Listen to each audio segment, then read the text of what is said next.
জীবনে তো লা লিগা খেললাম, প্রিমিয়ার লিগ খেললাম, চ্যাম্পিয়ন লিগ খেললাম, এই ছাত্রলীগ আবার কিতা গেলাম কেডা কয় আমি আফ্রিদি। কোন আফ্রিদি? কয় তৌহিদ আফ্রিদি। কি ব্যাপার? কয় আপনার লগে আর মেসি ভাইয়ের লগে আমার খুব একটা ইম্পর্টেন্ট কথা আছে।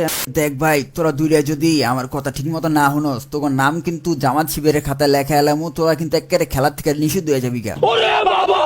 তহিদ আফ্রিদি আর সুলেমান সুকন হাসিনার পক্ষে সাফাই গাওয়ার লেগে বিভিন্ন ইনফ্লুয়েন্সার কো লাখ লাখ টাকা দিছে।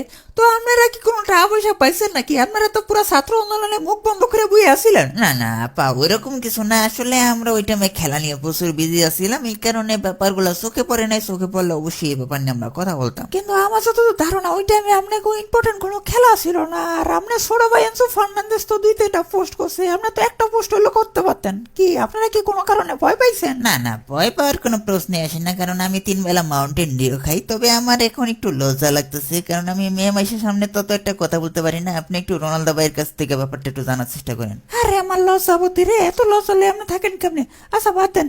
আর রোনাল্ডো ভাই, আপনি ভাই এই সম্পর্কে কিছু বলেন। না, সত্য কথা বলতে আমি কখনোই ভয় পাই না। ওই দিনকে কি হয়েছিল, আমি আর মেসি হইতেছিল চার দোকানে বসে বসে চা খাইতেছিলাম। হঠাৎ করে একটা কল আইলো, তো প্রথমে ধরতে চাই নাই, এরপরে মনে এলো যে ধরি।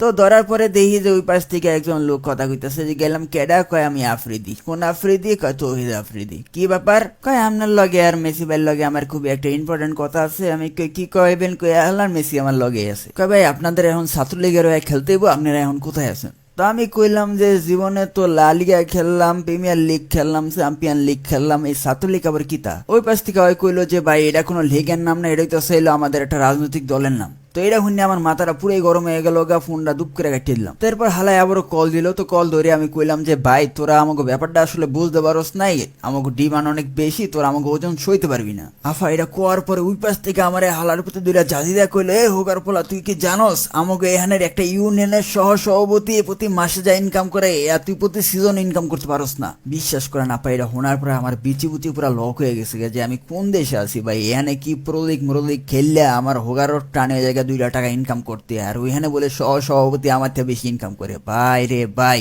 এরপর তো ভাই আমি কিছুটা ঘাবড়া জায়গা, গলামলা শুকায় জায়গা। আমি কইলাম যে ভাই, আমি এই রাজনীতিতে ঢুকতে পারবো না, আপনি আমার আজকের মতো মাফ করে দেন। তো এটা খাওয়ার পরে ওই পাশ থেকে আমার কইলো যে দেখ ভাই, তোরা দুইটা যদি আমার কথা ঠিক মতো না শুনস, তোর নাম কিন্তু জামাত শিবিরের খাতায় লেখা এলাম, তোরা কিন্তু একেবারে খেলার থেকে নিষিদ্ধ হয়ে যাবি গা। আফা বিশ্বাস করেন, এটা শোনার পরে আমার বিচি মিচি পুরো হুগায় গেছে গা। আর আমি তো এখানে কথা তালে আসিলাম, মেসির দিকে খেয়াল করি নাই।